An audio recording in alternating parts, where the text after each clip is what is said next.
السلام عليكم ورحمة الله وبركاته. بسم الله والصلاة والسلام على أشرف خلق الله سيدنا محمد بن عبد الله وعلى آله وصحبه ومن والاه. أحبائي عشاق نادينا الملكي، عشاق نادي القرن الحقيقي، عشاق أكبر قلعة رياضية في مصر، عشاق القطب الأول للكرة في مصر، عشاق نادينا الملكي، عشاق نادي الزمالك العظيم، أهلا ومرحبا بكم. معاكم حسين خضر وحلقة جديدة بقناتكم حائط صد زملكاوي. معاكم دائما كما تعودنا الشير، اللايك والاشتراك في القناة وتفعيل جرس التنبيهات للإخوة اللي بيشرفونا لأول مرة. الشير اللايك مهم جدا جدا جدا، صوتي يوصل لأكبر قدر من الناس، وتعليقاتكم دائما ما تسعدني. حلقة مهمة جدا، حلقة تسبق مباراة الزمالك الأولى في السوبر إن شاء الله، وربنا يعني يتمم لنا بخير بإذن الله ويكون الفوز والانتصار من نصيب نادي الزمالك. فهذه الحلقة مهمة شاملة لكل ما يعني يشغل بالك هذه الساعات قبل انطلاق مباراتنا مع بيراميدز اللي أصبحت وشيكة. بعد ساعات إن شاء الله هنكون في تمام 4:05 مع أهم مباريات كأس السوبر المصري. معانا النهارده يا جماعة قرعة تزوير الدوري والرابطة وكأس السوبر طبخة مشمومة وبراءة عاشور وصراع داخل النادي الأهلي ومفاجأة الانضباط وأيمن يؤدب إكرامي والزمالك في ليبيا، وأخبار كثيرة جدا تخص نادي الزمالك في السوبر سوف نتناولها بالتفصيل إن شاء الله. إنما طبعا في البداية يعني هو لا صوت يعلو على صوت مباراة السوبر في هذه الأيام أو هذه الساعات، ولكن كان هناك حدث هام جدا جدا وتم إجراؤه في الساعة 13 عصرا بتوقيت القاهرة، وهو قرعة بطولة الدوري العام وكأس الرابطة.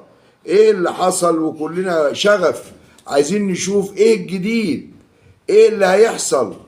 يعني بنتمنى ان احنا نشوف حاجة جديدة. وطبعا قال لك نظام وسيستم وبرمجة وامور يعني تخص التكنولوجيا وما الانسان ليس له تدخل فيها، لكن واضح ان مفيش حاجة يعني بتستعصى على هذا النادي. ليه؟ ايه اللي حصل في القرعة؟ ما انا لما اجي ابص على القرعة الخاصة بنادي الزمالك هلاقي الزمالك اول مباراة له على استاد القاهرة، وبعد كده يلعب 4 مباريات او 3 مباريات خارج الارض، وبعد كده يلعب في القاهرة. انما الاهلي بسم الله ما شاء الله 5 مباريات على استاد القاهرة. اول ما نقول يا دوري 5 مباريات على استاد القاهرة. هو ايه القرعة دي؟ اقول لك انا دلوقتي الزمالك اول مباراة لينا هتكون امام البنك الاهلي وهتكون على استاد القاهرة. سموحة مع الزمالك وفي برج العرب.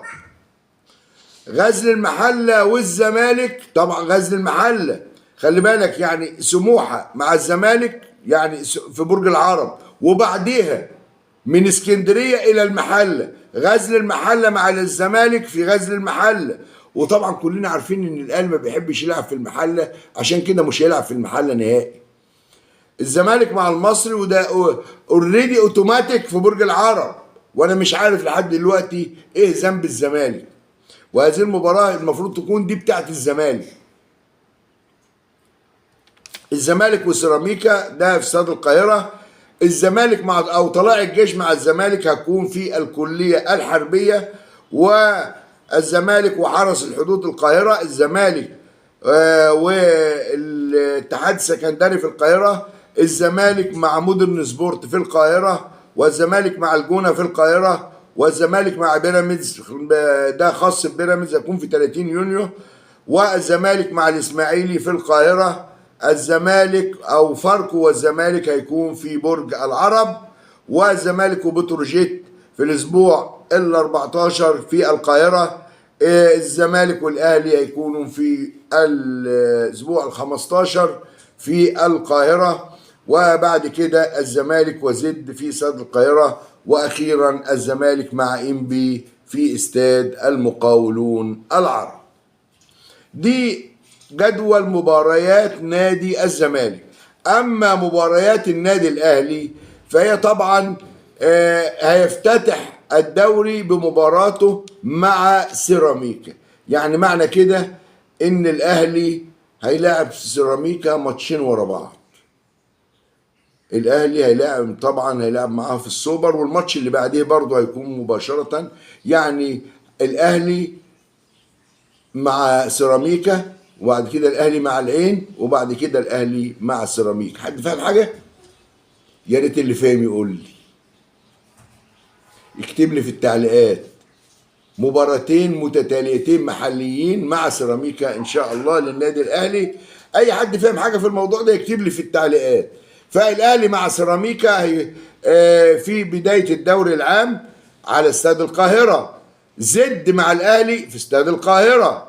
البنك الاهلي مع الاهلي في استاد القاهره. الاهلي مع الاتحاد السكندري في استاد القاهره. الاهلي مع سموحه في استاد القاهره. وبعد كده الاهلي مع المصري، وده طبعا غصب عنه لازم هيلعب في برج العرب. ده يعني الاستثناء اللي هو مفروض، ولو ما كانش استثناء كان زمانه بيلعب في القاهرة برضه. الاهلي مع الجونة في استاد القاهرة. الاهلي مع انبي في استاد المقاولون العرب. وفاركو والاهلي هيلعب في برج العرب. الاهلي وبيراميدز في استاد القاهرة. الاهلي ومودرن سبورت في استاد القاهرة. الاهلي وبتروجيت في استاد القاهرة.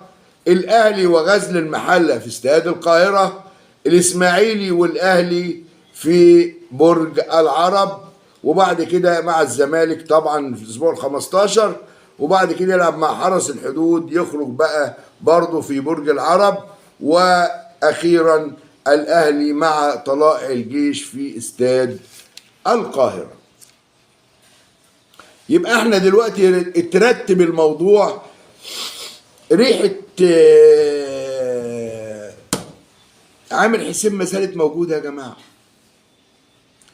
انا مش عارف ايه يعني التشكيلة دي حصلت ازاي، والوضع ده حصلت ازاي، وازاي ان انا ارتب 1 2 3 4 5 ماتشات للاهلي في استاد القاهرة في بداية الدوري العام، قاعد على سريره، قاعد مستكانياس، والمباراة ومبارياته كلها في استاد القاهرة. ده اللي حصل. يعني هل ده يعقل ان ده شغل سيستم، شغل نظام، شغل؟ مش عارف. انا مش عارف ايه الوضع. واضح ان بقى في ايدي تدخلت للكمبيوتر او الاجهزه اللي اشتغلوا عليها او السيستم اللي اشتغلوا عليها، واتحط كده بخلي بالك من الاهلي يلعب في استاد القاهره. غريبه انا مش قادر افسرها. ده اللي حاصل في قرعه الدوري العام. لكن انا كمان هنا يعني طبعا المباريات اتحطت بدون تواريخ. كنت اتمنى ان الدوري يتحط بميعاد ومعايير منتظمه.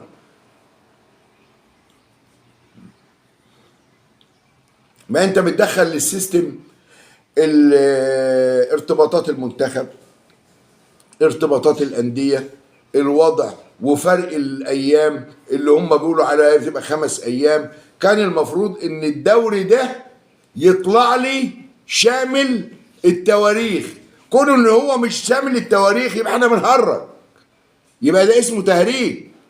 اللي بيهمني في المقام الاول هنا قبل حكايه الاستادات، لان طبعا الدوري هيبقى من دور واحد كمان. يعني الزمالك على ما اعتقد 10 مباريات في القاهره، الاهلي 11، ما علينا مش مشكله. ترتيب للاهلي 5 مباريات فوز الدوري القاهره مش مشكله. انما اللي يهمني التاجيلات، يهمني التواريخ، علشان خاطر نقول مفيش تاجيلات في الدوري والكل ملتزم بهذه التواريخ. هذا لم يحدث في هذه القرعه. ده بالنسبه للدوري العام. اجي بقى لعجب العجاب في كأس رابطة الأندية.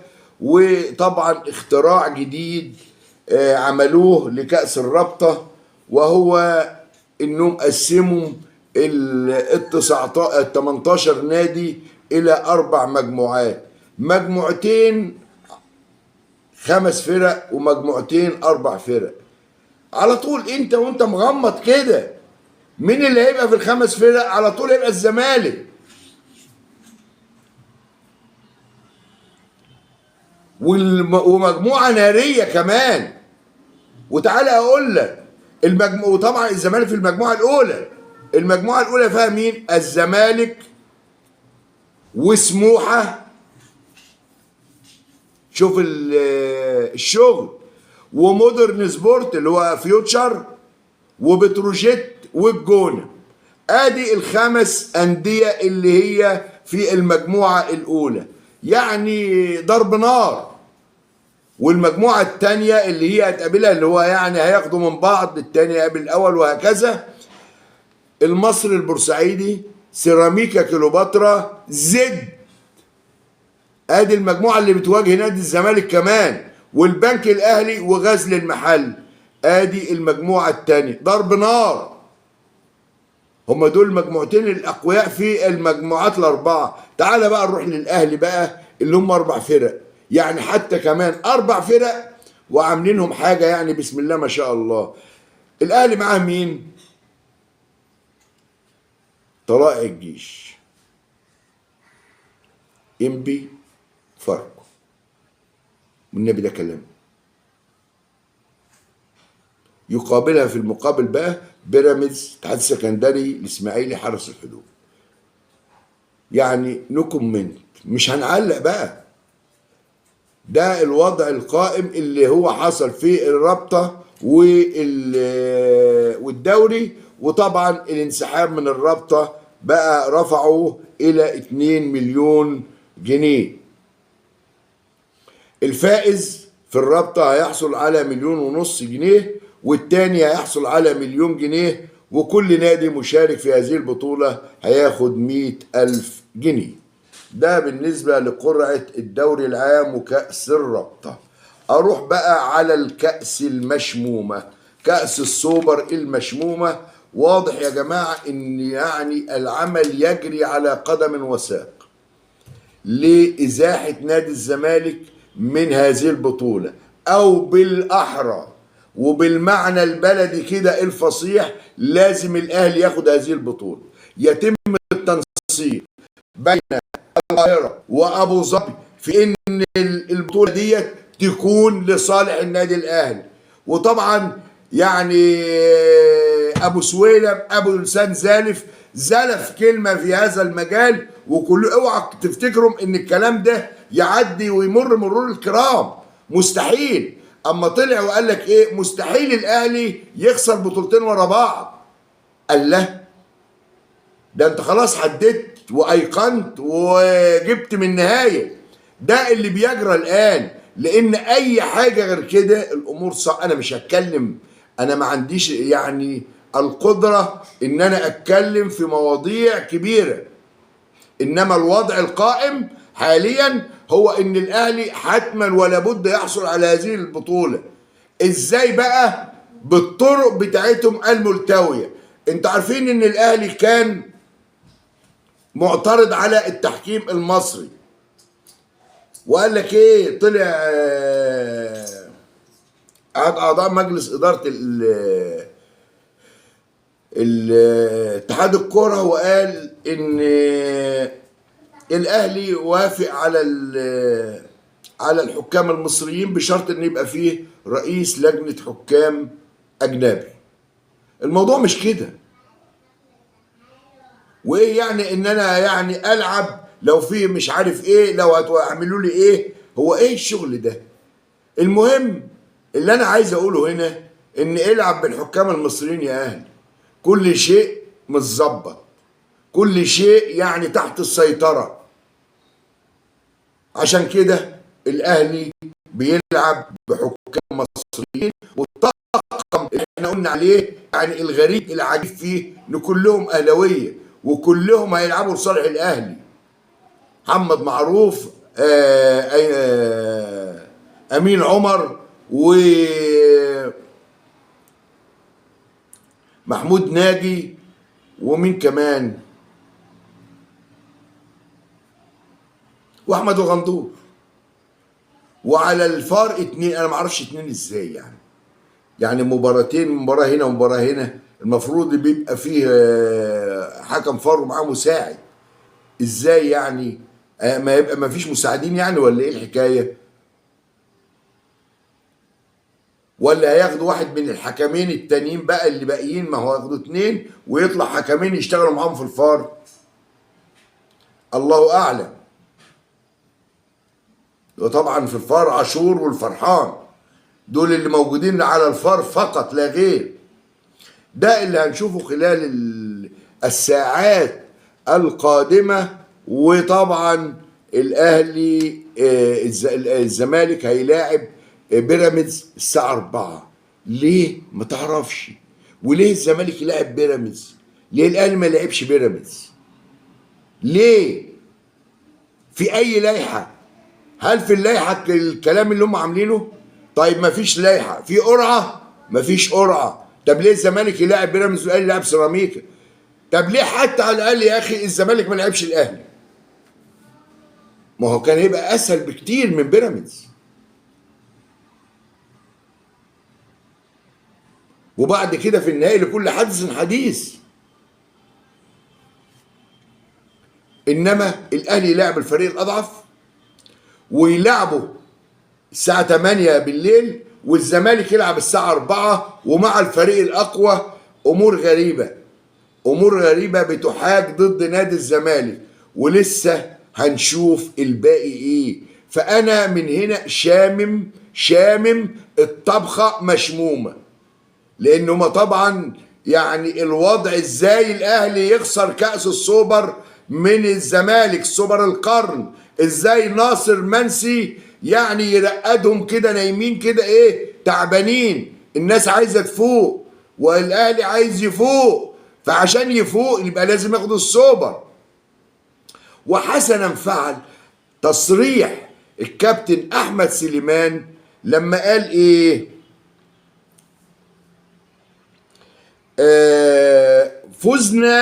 فزنا بالسوبر الافريقي الاعلى، والآن ننزل للبطولة الأقل أو للسوبر المحلي أو ننزل للنفق، أيا كان.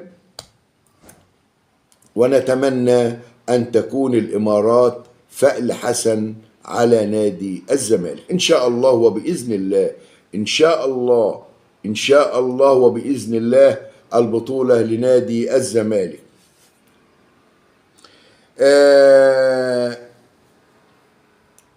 بلال علام هيكون معلق على مباراة الزمالك وبيراميدز على قنوات أبو ظبي الرياضية، برضه فأل حسن إن شاء الله. الواحد بيتمنى أي حاجة كده يشتم فيها رائحة الفوز لنادي الزمالك. الدوري في 100 عقبة، كأس السوبر المحلي في 100 عقبة، إن شاء الله وبإذن الله نحتفل سويا. لأن ده يعني هو حتى وإن كان ان السوبر يعني زي ما قال احمد سليمان بطوله اقل بننزل، هي بطوله يعني للشو والدعايه قبل بدايه الدوري العام، ولكن اهميتها لايه بقى؟ لانك انت باذن الله اما تكسر الاهلي مرتين ورا بعض وتفوز بالكاسين دول ورا بعض لن تقوم للاهلي قائمه ان شاء الله. وحاول تضرب على الحديد وهو سخن. فالمطلوب من نادي الزمالك ترك الحديد وهو سخن، ونحاول ان احنا نحصل على البطولة ونخرس كل هذه الألسنة. طبعا كمان طلعت البت علياء المكفية اللي هي قاعدة في بره ديت الهربانة، بتقول ديت يعني اللي هي بتتكلم باسمهم. خلينا نتفق، هي دي اللي بتتكلم باسمهم، وكلام فارغ انا مش عارف افسره ازاي. والله ما انا عارف افسره ازاي. يعني اكيد اللي وراها دوت او اللي بيسمع كلامها يعني قطيع، مليون المية قطيع، مش عايزة جدال يعني. اما تطلع تقول لك صدفة، صدفة ولكن متكررة، رفع سعر البنزين 10 مرة والزمالك يسدد دين اتشمبونج، وكأن احنا بنرفع سعر البنزين علشان نسدد غرامة اتشمبونج. ما يعني اي تفاهة واي حقارة لهذا الشخص انه يطلع ويقول مثل هذا الكلام. يا اما عايز يعمل ضرب لاستقرار البلد، يا اما عايز يبقى يعني يخلي جماهير الاهلي في شياط مستمر، وان الدولة بتساعد الزمالك لدرجة ان حتى الدولة مش قادرة تدفع ال5 مليون ولا 4 مليون بتوع اتشمبونج اللي هم 170,000 دولار. يعني شوفوا بيطلعوا كام، الدولة مش قادرة تدفعهم للزمالك فبيرفعوا سعر البنزين عشان يدفعوا للزمالك. شفتوا تفاهة أكتر من كده؟ شفتوا قذارة أكتر من كده؟ هو ده كلامهم ودي طريقتهم في التعامل مع الكرة. براءة إمام عاشور. عاشور النهارده حصل على البراءة. طبعا لا صوت يعلو فوق صوت القضاء، والقضاء لا تعليق على أحكام القضاء، ولا يمدح ولا يذم، هكذا تعلمنا وتعودنا. خلاص إمام عاشور أخذ براءة، ولكن هل إمام عاشور يعني يستجيب بقى بعد كده ويمشي على الطريق المستقيم؟ لا أعتقد.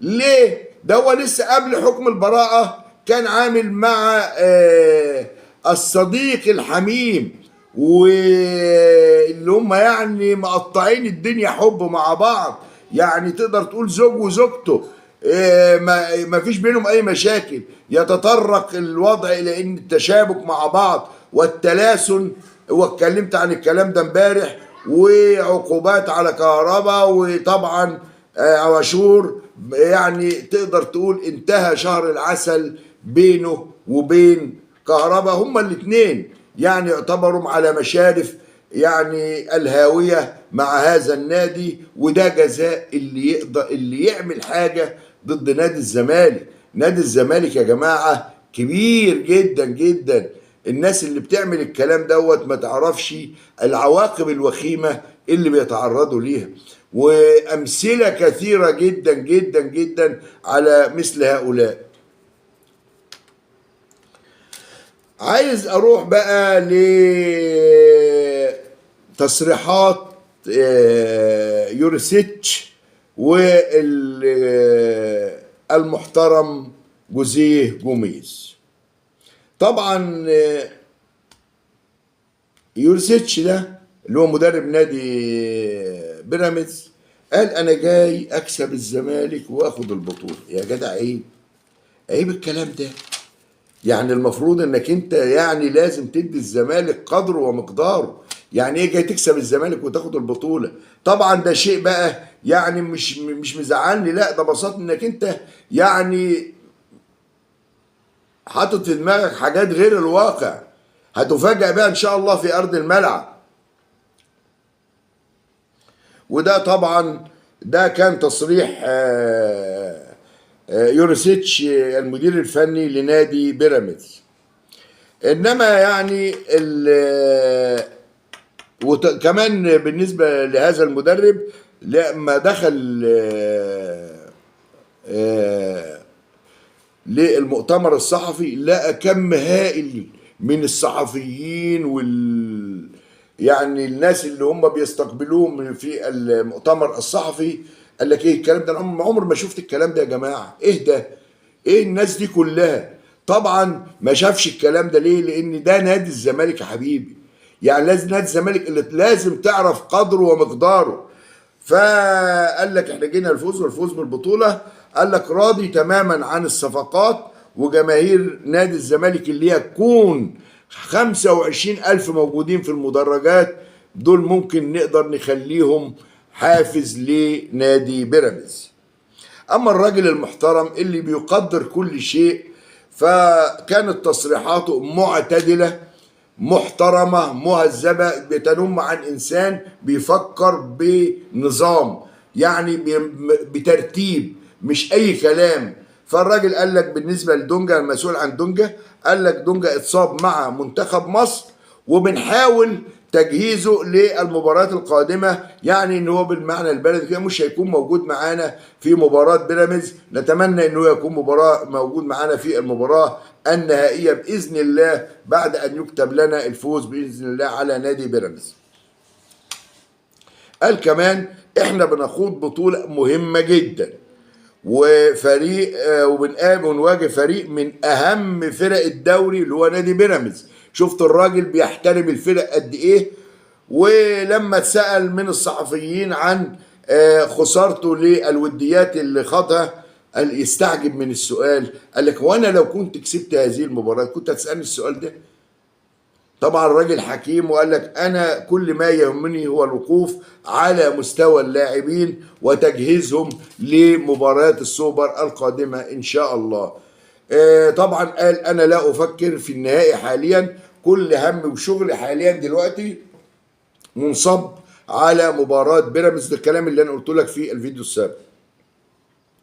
طبعا الكابتن عمر جابر قال لك الجيل الحالي في الزمالك سوف يحافظ ان شاء الله على الوقوف دائما على منصات التتويج. وبرضه سئل عن عدم اختياره للمنتخب مصر، قال راجل برضه محترم جدا عمر جابر، قال لك احترم تماما قرار المدير الفني لمنتخب مصر وهو اللي شايفه صح هو اللي بيعمله. ده راجل محترم وراجل بالرغم ان هو اول واحد تعرض يعني لظلم كبير جدا جدا من قبل حسام حسن.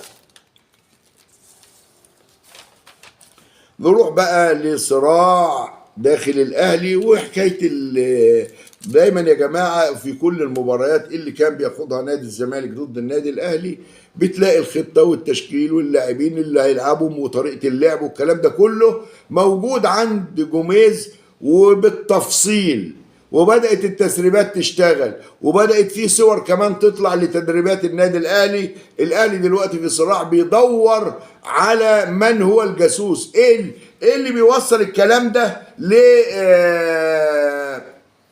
لجوميز. يعني الشك في اللاعبين، شك في الإداريين، شك في الجهاز الفني، يعني يمكن شكوا كمان في كولر، يمكن كولر هو اللي بيروح يودي لجوميز هذه التسريبات.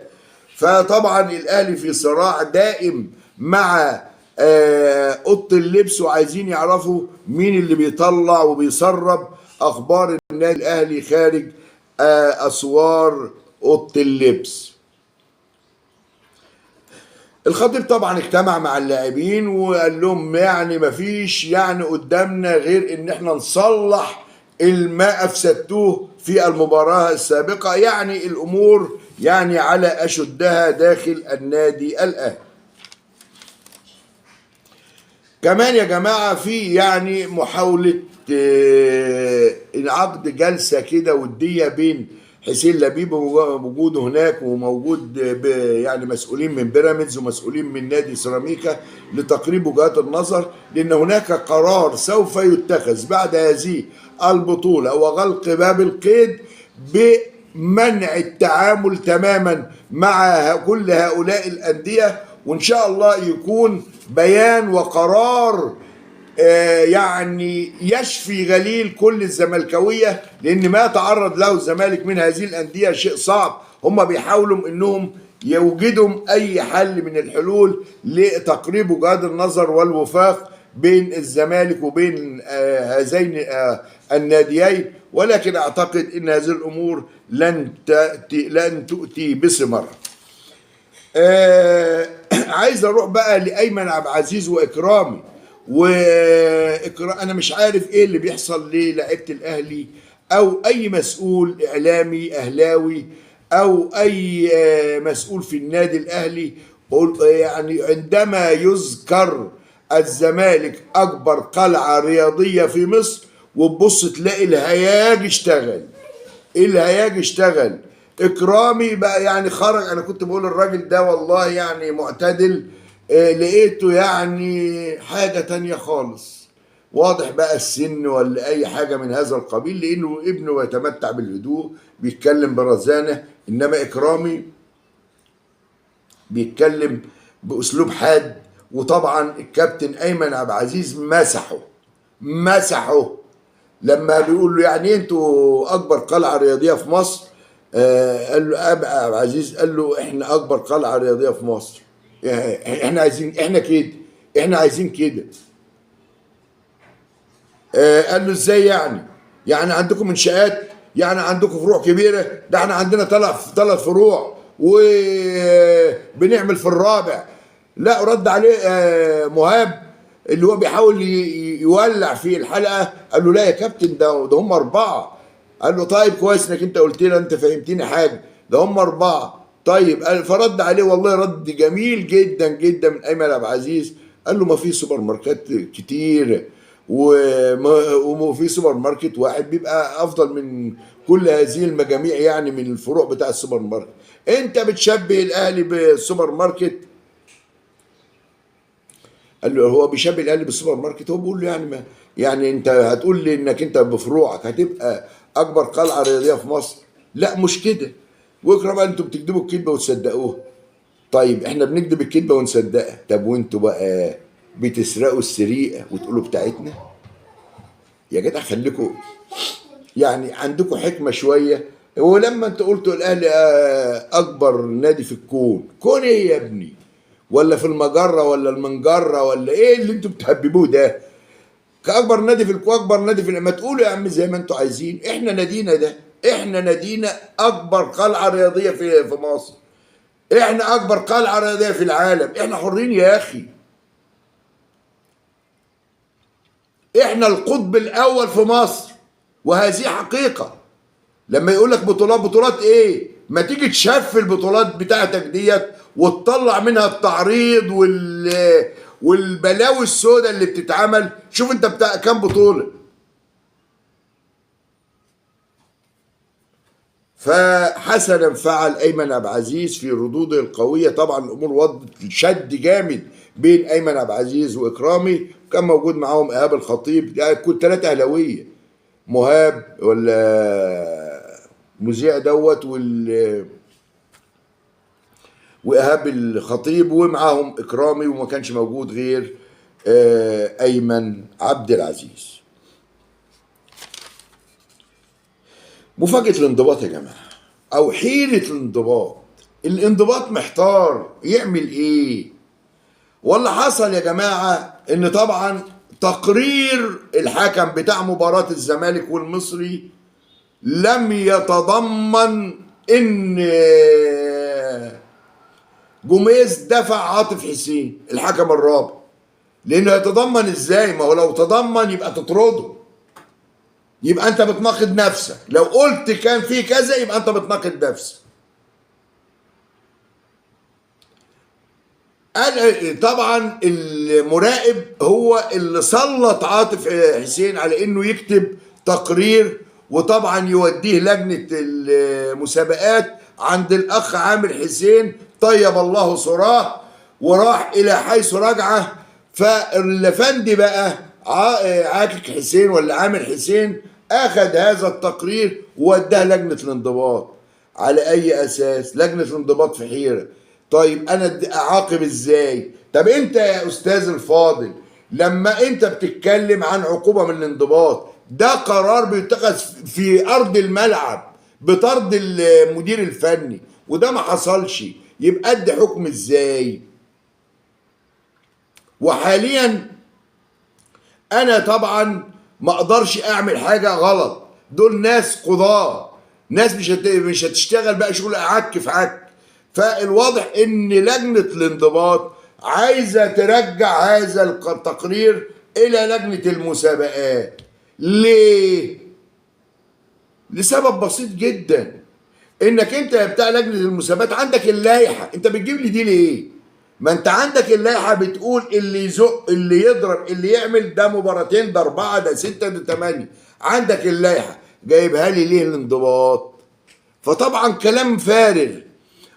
طب ولو جات الانضباط ايه اللي هيحصل؟ ما هو ما عادش عاكك حسين، ما عادش موجود. ده يبقى بايه؟ لجنه تانية ولائحه تانية، ونحاسب على القديمه ولا الجديده. امور عك في عك وحيره شديده جدا. فرضها هذا النادي انه ايه؟ اكتب في التقرير، ابعت للانضباط كلام كله مخالف للوضع القائم والحالي، انك انت تقدر عايز توقف جوميز عن انه هو يدير مباريات. طب وانت ما عملتهاش ليه في الدوري اللي فات عند ما حصلت بالفعل؟ ولا جايين في بداية الدوري عشان ده دوري جديد ونقدر نشتغل فيه الى ان يقضي الله امرا كان مفعولا، نحاول ان احنا نوقف مسيرة نادي الزمالك. هو ده الوضع. عشان كده مطلوب من مجلس ادارة، أنا دايما اقول القوة يا جماعة، القوة في البيانات، القوة في القرارات، انك انت يبقى يعني عندك قوة شديدة انك انت تحاسب الناس دي. انت جاي تكلمني من شهر 6 اللي فات وتقول لي كان فيه مش عارف ايه، ده الزمالك تعرض لابشع الوان الظلم في هذه المباراة، وتيجي تقول لي عاطف حسين انزاق. خلي عندكم دم. ما علينا. الزمالك في ليبيا. ايه يا عم الحاج في ايه؟ ايوه الزمالك رايح ليبيا. ده اللي حصل. يعني كان طلع في الفترة الأخيرة بقى الأهلي رايح يلاعب أهلي جدة السعودي، وهيخدم أكتر من 1.5 مليون ونص دولار. وهذه المباراة أهم من بطولة السوبر الأفريقي. وخيالهم المريض صور لهم هذا التصور الهايف، تصور هايف. طبعا مباراة السوبر الافريقي، او تقدر تسميها سوبر القرن الافريقي، عملت يعني هس داخل النادي الاهلي، وبداوا يعملوا عايزين يعملوا مباراة في اعتزال اللاعب خالد مسعد في اتحاد جدة، وهياخدوا 1.5 مليون دولار. والموضوع غير الحقيقة، غير الحقيقة، لان الوضع القائم اللي موجود يا جماعة، هذه المباراة لن تتعدى 200,000 دولار. أنا بقول لك 200,000 دولار. إنما الهسس بتاع الأهلاوية والإعلام الأهلاوي شغال. تخيل بقى الزمالك في لاعب في نادي النصر الليبي اسمه خالد حسين. ده اللي هذا اللاعب هيتعمل له احتفال كبير عشان هيعتزل في شهر نوفمبر القادم. وطلب الزمالك بالاسم بطل ابطال افريقيا، القطب الاول في مصر، اكبر قلعة رياضية في مصر، طلب نادي الزمالك، والزمالك يحصل من هذه المباراة على 500,000 دولار. يلا يا جماعة عشان خاطر ما تقعدوش توجعوا دماغنا بالقرف اللي انتوا بتقولوه. الزمالك 500,000 دولار من نادي النصر الليبي. وكمان الزمالك يا جماعة هيلعب في نوفمبر دوت بدون لاعبيه الدوليين. المفروض اسم الزمالك وتيشيرت نادي الزمالك يكون موجود على الأراضي الليبية في ملعب بنينا في بني غازي. معانا حاجة تاني؟ اعتقد يعني ان ده كان كل ما لدينا اليوم. ان شاء الله يعني اذا كان لنا نصيب نلتقي قبل مباراة، بس اعتقد الوقت هيبقى ضيق. اذا كان هناك نصيب يكون لنا لقاء قبل مباراة السوبر في اي شيء جديد. وفي النهاية يعني ما تنسوش الاشتراك في القناة، تفعيل جرس التنبيهات، ولايك والشير، واترككم في رعاية الله وعونه، والسلام عليكم.